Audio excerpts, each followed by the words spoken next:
Les carnets de voyage de Charles Edrich. Charles Edrich, bonjour.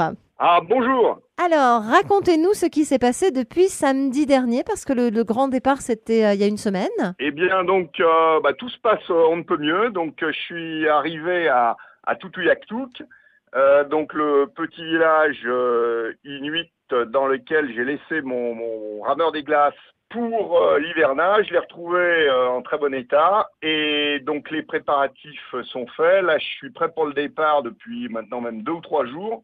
Et j'attends des conditions favorables pour partir. Les conditions favorables, il faut que j'ai du vent correct, ce qui n'est pas le cas pour l'instant. Pour l'instant, j'ai 50 km/h de vent, pleine face.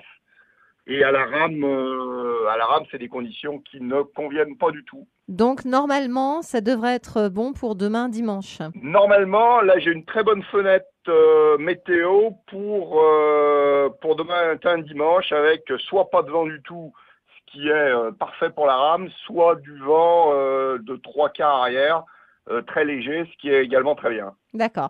Donc, vous m'avez dit, vous êtes à Tutuyaktuk. Ça ressemble à quoi, Tutuyaktuk? Alors, c'est un petit village inuit vraiment au bout du monde, hein. C'est un des villages les plus nord du monde. Les conditions sont relativement agréables pour un village quasiment à 70 degrés nord, c'est-à-dire très très au nord du cercle polaire arctique, parce qu'il se trouve à l'embouchure d'un fleuve, le fleuve Mackenzie, qui véhicule pas mal d'air chaud venant du sud. Enfin, l'air chaud, c'est relatif, mais à l'instant où on se parle, il doit faire, comme il fait grand beau, il doit faire une dizaine de degrés positifs en plein soleil, ce qui est tout à fait agréable. Donc, demain, vous avez prévu normalement de partir. Alors, il faut que j'arrive à rentrer dans le golfe d'Amundsen le plus vite possible. Il est à 300 km au nord. Pendant cette première partie, donc il y a pas de glace, hein. Là, on arrive à très bien voir ce qui se passe d'un point de vue glace avec les images par satellite.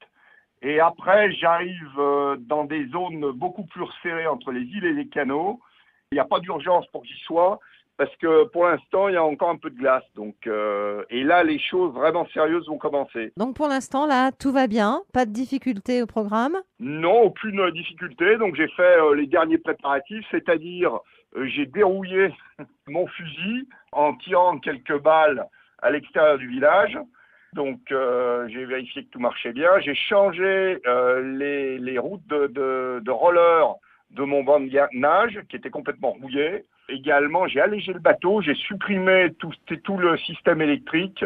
J'ai gardé que les panneaux solaires que je branche en direct sur mes quelques appareils électriques. Et j'ai fait les vivres pour grosso modo un mois. Donc, je peux tenir un mois sans ravitaillement.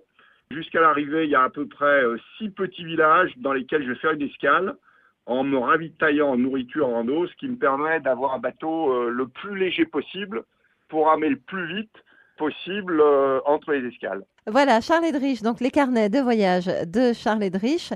Donc le départ, vous m'avez dit normalement, c'est demain. On espère qu'effectivement, ce sera demain. Et puis on vous souhaite un bon périple, Charles. On prendra des nouvelles, bien sûr, samedi prochain. Merci beaucoup et donc à samedi prochain.